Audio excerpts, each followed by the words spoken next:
Salut, c'est Red, développeur du jeu Epic Battle Run, et comme annoncé la semaine dernière, on va aborder la question du handicap. Tu n'es peut-être pas directement concerné par le handicap, mais quand on conçoit un jeu, il est important de se poser ce genre de problématiques afin d'être un maximum inclusif. Surtout qu'il existe différents types de handicap et des solutions qui ont été mises au point pour répondre à ces différents handicaps. On va voir ça.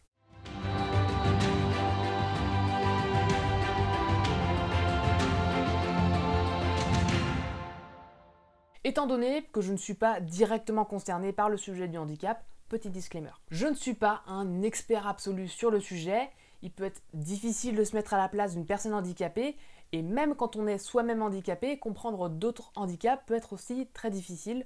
Donc dans l'idéal, il faudrait donner la parole à chaque personne concernée afin d'offrir une solution viable. Donc si je me trompe, si certains de mes mots te blessent, je m'en excuse d'avance. Ce n'est pas ce que je souhaite, mais je peux toujours faire des conneries ou des erreurs, et mon but aujourd'hui est de faire découvrir différents handicaps et comment est-ce qu'on peut adapter la pratique du jeu vidéo, que ce soit du côté matériel ou logiciel. Au passage, si le sujet t'intéresse, check la chaîne YouTube Just One Hand. Donc c'est un vidéaste handicapé qui parle de jeux vidéo et de handicap, et il en parle très bien. D'ailleurs, durant les recherches, nous sommes tombés sur un article particulièrement complet sur le sujet. Je te mets aussi le lien dans la description. Commençons par un peu de définition. Il existe 4 handicaps globalement. Le handicap moteur, quand il s'agit de contrôler ses mouvements ou que nous n'avons pas deux mains entièrement fonctionnelles. Il y a aussi le handicap mental pour ce qui concerne la compréhension du jeu ou le temps de réaction par exemple. Le handicap visuel pour récolter correctement les informations qu'il y a à l'écran, et le handicap auditif pour correctement percevoir les informations sonores comme les dialogues ou les indications. Pour ce qui concerne le handicap auditif, on reprend globalement les adaptations inventées avec le cinéma, les sous-titres. Mais il faut faire très attention à ce que ces sous-titres soient lisibles, donc d'une taille suffisante pour l'écran du joueur avec un texte qui se détache suffisamment bien du fond. On peut d'ailleurs mettre les indications sonores dans les sous-titres, comme par exemple la description des bruits. Si dans une cinématique, tu es dans un immeuble et que derrière toi une vitre se brise,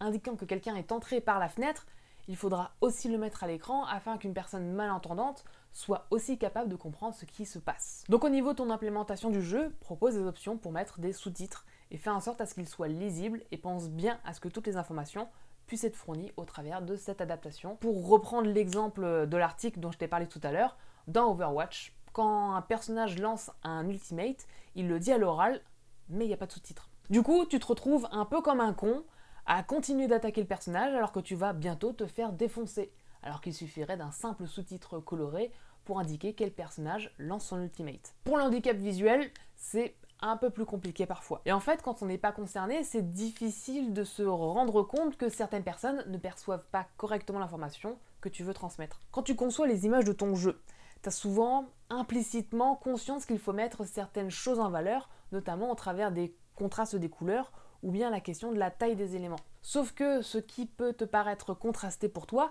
ne l'est peut-être pas pour d'autres personnes, et c'est là que ça pose problème. Il existe plusieurs types de daltonisme qui va influencer ta façon de percevoir une image. Donc je te mets en description un site internet pour voir l'influence de ces handicaps sur la vision.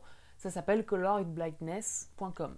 il me semble. Ça, c'est un ensemble de différents crayons de couleurs. Une personne atteinte de terranomalia aura des difficultés à faire la différence dans les couleurs situées dans le rouge et le vert. Du coup, dans un jeu de gestion, quand tu mets un contour vert clair par exemple, sur un personnage vert foncé, on va avoir de la difficulté à le voir. Une personne souffrant de protanopia ne voit pas le rouge du tout. Donc dans un jeu de stratégie, un allié vert et un ennemi rouge auront la même couleur pour ces personnes. Et une personne souffrant de tritanopia ne voit pas le jaune et le bleu. En réalité, ce que tu considères comme du bleu sur l'image, c'est du vert. Après avoir pris conscience de ces différentes nuances de handicap, comment est-ce que tu peux agir? Tu ne pourras pas faire un mode unique de couleur qui sera adapté à tous les profils de vision. Du coup, pour ce que tu veux adapter, il faudra soit changer les couleurs en changeant les matériaux du jeu, ou alors tu peux mettre ce qu'on appelle du post-process afin d'à partir de l'image de base avec ses véritables couleurs en quelque sorte, de transformer les couleurs vers un ensemble qui contraste mieux pour l'handicap ciblé. Pour l'exemple de la protania, où tu fais pas la différence entre le rouge et le vert, tu peux transformer le rouge vers le bleu, ce qui apportera une meilleure lisibilité. Pour le handicap moteur, il y a eu du nouveau récemment, le Xbox Adaptative Controller. C'est une manette extensible où tu as deux pads où tu peux taper sans risque de casser le contrôleur, et tu as surtout des extensions pour assigner chaque touche à un contrôleur distinct. Ça te permet d'adapter plus facilement le handicap. S'il te manque une main, tu vas pouvoir utiliser un joystick avec un pied. S'il te manque plusieurs doigts, tu pourras les assigner à des boutons que tu pourras activer au pied, au coude ou d'une autre manière. Le Xbox Adaptative Controller, c'est assez récent, donc septembre 2018, mais on n'a pas attendu cette date pour avoir quelques outils pour pallier à certains handicaps moteurs. Sur PC par exemple, tu peux remplacer une manette avec tes yeux, avec le logiciel Project Iris et une caméra spécifique. La caméra va analyser ton regard sur l'écran et tu pourras définir des zones de l'écran où ça va déclencher un bouton quand tu regardes. Il y a une démonstration intéressante avec notamment un jeu de voiture que je te mets en description. Il y a également le contrôle vocal, comme avec le logiciel Voice Attack, donc tu peux définir une phrase qui activera telle action par exemple. Les jeux PC et consoles ont déjà quelques solutions face à ce type de handicap, mais le jeu mobile c'est beaucoup plus compliqué. Tu vas avoir des jeux type RPG qui simulent une manette, et dans ce cas, ajouter une manette Bluetooth permet d'adapter la façon de jouer, si tu trouves la manette qui te correspond. Ou tu peux aussi sur certains jeux déplacer les boutons tactiles pour qu'ils soient adaptés à la main. Et pour tout ce qui est fonction tactile, donc glisser le doigt d'un endroit à l'autre par exemple, je connais pas vraiment d'adaptation. En fait, un téléphone, c'est pas ultra ergonomique de base, donc je me demande s'il y a eu des recherches ou des inventions là-dessus. J'en ai pas trouvé, donc si tu as des informations là-dessus, n'hésite pas à le mettre en commentaire. Et il y a le handicap mental, qui recouvre beaucoup de types de handicap en réalité. Il y a des adaptations possibles à faire dans un jeu pour le rendre beaucoup plus accessible. Par exemple, baisser la vitesse du jeu. Si tu as un handicap qui t'impose un temps de traitement de l'information qui est beaucoup plus long, avoir un jeu plus lent te permet de rééquilibrer l'expérience de jeu. D'ailleurs, on peut aussi utiliser ce type de ralentissement pour les handicaps moteurs. Ou par exemple, quand on veut utiliser un coude à la place d'un doigt, ça peut poser un problème au niveau de la réactivité.